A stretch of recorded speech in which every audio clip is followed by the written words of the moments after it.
Question number 1. మానవ సేవే మాధవ సేవ అని ప్రబోధించినది ఎవరు?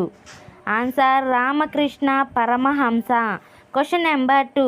రామకృష్ణ పరమహంస శిష్యుడు అయిన స్వామి వివేకానంద రామకృష్ణ మిషన్ను ఎప్పుడు స్థాపించాడు? ఆన్సర్ 1897వ సంవత్సరంలో. Question number 3. రామకృష్ణ పరమహంస అసలు పేరు ఏమిటి? ఆన్సర్ గాదాధరుడు. Question number 4.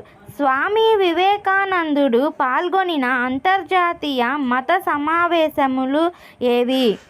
Answer world parliament of religions, Chicago 1893వ సంవత్సరంలో. Congress of the history of religions, ప్యారిస్లో 1900 సంవత్సరంలో.